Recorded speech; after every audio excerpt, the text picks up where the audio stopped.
Hey, this is Judd. It is Friday night. I'm daydreaming about dragons again. Again. And this time, I'm also daydreaming about some games that might be happening. Hopefully, I'll play some Burning Wheel tomorrow with my buddy Aaron. We're going to jump back into the Forgotten Realms with my character, No Heart Antosh, who is spying on the Zentarim. And then I'm also kind of sending out some emails, possibly getting a Stars Without Number game going that fell dormant. Well, actually, we set it aside so that we could play Blades in the Dark, which I loved. But that game has seemed to have gone dormant. So I went back, and a couple people dropped out. And so I went back to the original crew, and I was like, hey, do you guys want to play some Stars Without Number? And the response was cool. Was very, very, not cool, like, maybe, but like excited. It was cool to see everyone so excited. And we've got the revised edition out now that was not out when we were playing. So we'll remake the characters. It's been 2 years since we played. So I was suggesting that maybe the characters have been in prison. They got picked up for trafficking unbreaked AI. We'll see if the players dig that. Maybe, they'll just get out of... We'll start the game just as they get out of prison. And we'll go from there. I'm excited. I love that damn game, and I've got a sector generated, and I'm excited. I'll have a link to the sector below. I also have a link to the Blades in the Dark game if you want to watch that, because there's a bunch of it that was up on Twitch and is on YouTube on the actual play channel. So links. It's all there. Let's daydream a little bit. Let's talk about a story that occurred to me ages ago. I'm sure I've written about it. I might have even talked about it on podcasts. If you're hearing this again, I apologize. I hope I tease something else out of it. I know that I am prone to repeating myself. It's a story from an old Boffer LARP from probably 20 years ago. It's a thing I think of in my head as tea with a lich, right? I was at a Boffer LARP, and there was a lich running around looking for some kind of hoodad. I always think of them as triangles, right? Like Zelda, whenever the bad guys are looking for a dingus. So the Lich is looking for a triangle, a dingus, and he runs into someone's cabin because, of course, we were gaming in a Boy Scout camp. And he runs into someone's cabin, and where's the dingus? And they're like, I don't know. And someone had just put a kettle of tea on. And he was like, hey, do you want some tea? And Lich was like, no, I got to go find my dingus. And he ran out. It sounded a little more filthy than I meant it to. It did not come out so filthy in the notes. So, interesting moment. I remember watching that moment and thinking, what a lost opportunity. Like, the Lich came in rolling strong. He had a bunch of undead minions with him. Someone offers him tea. Man, why not take the tea? You know? What a villainous cool thing to do. Just be like, tea? Yeah, I haven't had tea in decades. Let's have tea. And what a cool moment for a player to inhabit. You know? To be able to be there in this moment. Remember that time we had tea with a Lich who we fought later that weekend? What a cool memory. And especially with LARP, you're so in that moment, right? You're dressed. It was upstate New York, so it was cold. It's kind of miserable. You're running around. You've got a cloak on. You got some kind of weapon on your hip, and the surreal, fantastic tension of having tea with an undead wizard. Man, that's cool. It's cool. It's a cool decision.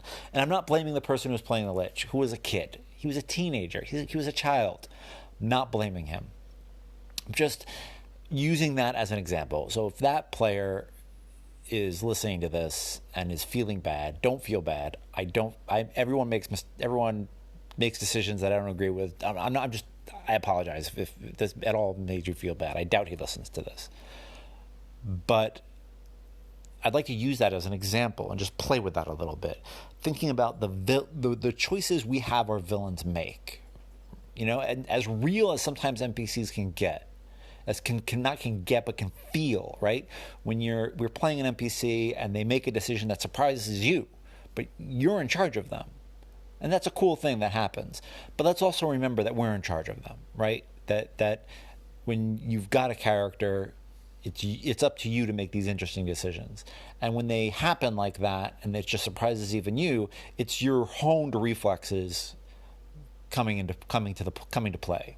Okay, so that's thinking about having our villains make choices that are interesting and give interesting moments to the characters, to everybody at the table, creating a cool moment. Remember the time we all had tea? And, now that I think about it, we had a cool moment in our Legend of the Five Rings game in college, too, where the group kind of split up and we were all going, I think a couple players were going away for a couple weeks, so two of us stayed and just played, and we were kind of traveling around a bit, and we realized we were on the map, we were going right by the Scorpion Daimyo, who was our arch enemy. We were going right by his castle. We were like, you know what? Let's stop by. And we did. And we were polite, and we brought gifts. And that's another example, I guess, of having tea with the Lich, right? We had these great, tense interactions with our enemy, our honorable enemy. And it was really super cool. And it's a moment that I remember from the campaign as one of the highlights. And bringing them gifts and have them be legit, and it made the villain more real. So, and also thinking about, I'm just like, fast forward thinking about D&D and liches, and when players are able to interact with them, they're probably getting pretty powerful. So, could that be a trap for the lich, Oh no, my villain's going to get caught.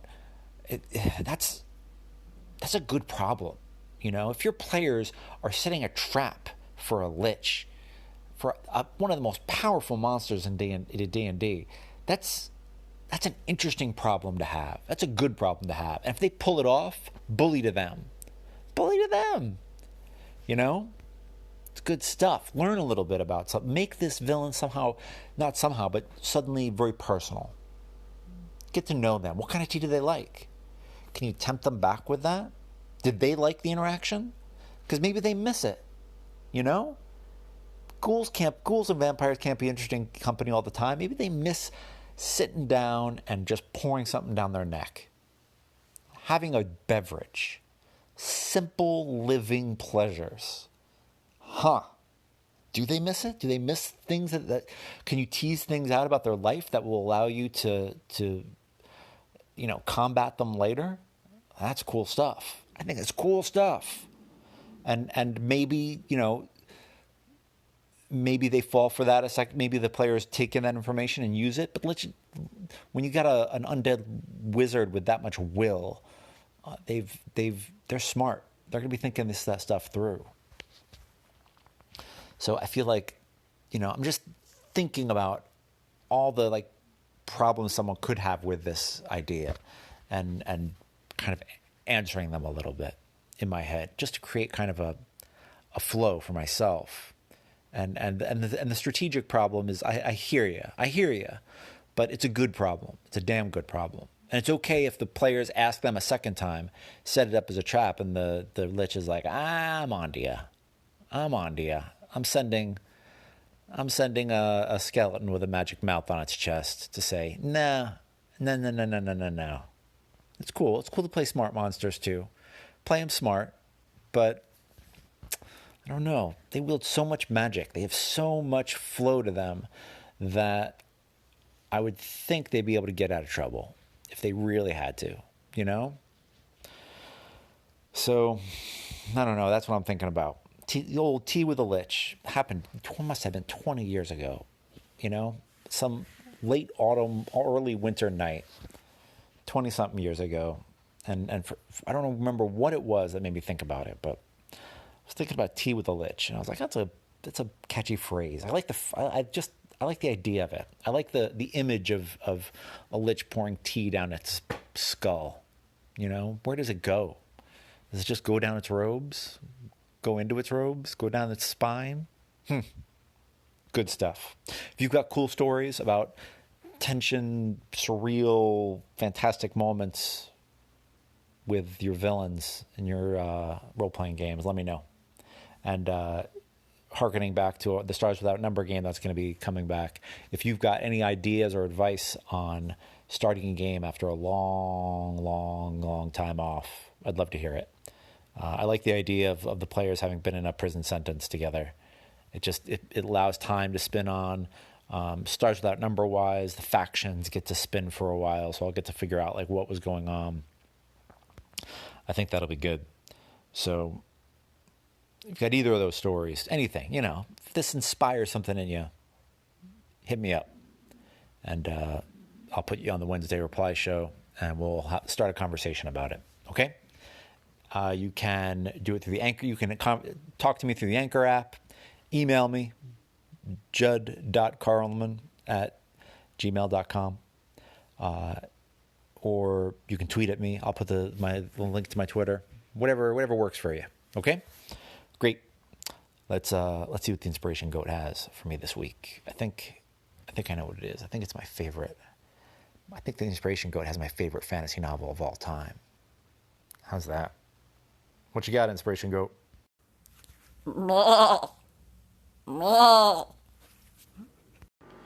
Yes, it is The Scar by China Miéville. My favorite fantasy novel, my favorite thing ever.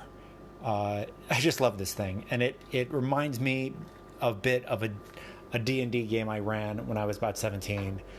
And I love it for that. I love it for the metaphors it has about scars. I love it for the big, amazing fantasy monsters that are all over it. I love this damn book. The main two point of view characters are Bellis Coldwine, who is a librarian and a linguist, and Tanner Sack, who's a working class engineer. And it is, both of these folks get taken to a pirate city called Armada that is a bunch of ships lashed together, and it floats on the sea. And I kind of did that. I didn't do that. Wasn't even quite that cool. And also, like, the city has a bunch of different like boroughs and districts, and they're all overseen by different folks. One of them is overseen by a vampire, which is pretty cool. So I had a floating city on the back of a giant undead turtle's back, and the cities were, and the buildings were all coral reefs, back when I was 17. So when I read about Armada and in The Scar, I just was like, it was like going home. It was like someone really smart, really brilliant, took an idea that I had, ran with it, made it better, and wrote a book about it. And you can't get any better than that.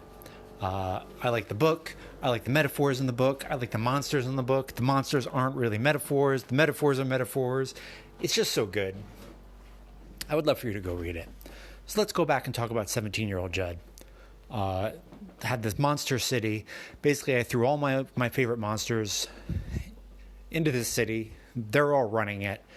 The players come in, kind of Yojimbo style, you know. They're outsiders. They're coming in and throwing things out of whack, throwing things out of balance, and playing in this beautiful playground. That's definitely not what The Scar is about, and this wasn't inspired by it, because The Scar came after. So I'm not saying I inspired it. I'm just saying that it was amazing to read someone dipping from a similar well and doing it even better. That was really cool. That's a lot of fun. I really enjoyed that. The monsters in the book are amazing. Mosquito people and a giant leviathan and the vampires and the techno magic swords. You got to read it. You just got to read it. I don't know what else to tell you. It's an amazing book. The fact that China Miéville clearly, when there was an interview I read of his where he talked about loving just flipping through monster manuals, and I totally get that. I used to do the same thing. I still do the same thing. I have a shelf of books that's all monster manuals on my bookshelves. So it's good stuff, and I would love to talk about this more with you. So if you've got your favorite fantasy novel you want to talk about, hit me up in the replies. If you've read The Scar, or you started to read The Scar and you're loving it, hit me up in the replies. Tweet at me, email me, whatever you got. Message me in the Anchor app, and we'll talk about it. It's just an amazing book. I almost don't want to talk about it too much. And I don't, it's interesting. A lot of people always talk, I don't necessarily want to play a game set in that world, but I love that it exists. I love that someone else is thinking about stuff that way and is playing with amazing monsters and thinking about politics in the fantasy world and how it all works and how it all fits together. I've reread The Scar a bunch of times. I've listened to it a bunch of times. I love doing that. Reading a book, and then if I really love it, listening to the audiobook, because I pick up different things. But I love reading it first. I want that unfiltered read first of all. So that's just me cafelling about The Scar. It's kind of hard to talk about something that inspires you when you just love it that much. It's an interesting thing. I think I get more fruitful gaming thoughts out of things that I'm kind of lukewarm on, or even that I don't like, because when I don't like something, I want to go play it to fix it. But The Scar is kind of so beautiful that I don't want to touch it in my current gaming. I don't want to visit it. It's kind of interesting, isn't it? I don't know. There's something to that. Something about media and gaming. Cool. I'm glad we stumbled on that together. Thank you for daydreaming with me. If any of this has inspired any kind of reaction out of you, please send me an email at judd.karlman@gmail.com. Judd has 2 Ds. You can also get me on Twitter, or you can message me on the Anchor app. I'm going to put this out immediately without any links. But so if you're looking at it and it doesn't have links yet, it's because I'm getting it out. But the links will be there later. I should get it later in the afternoon. Okay?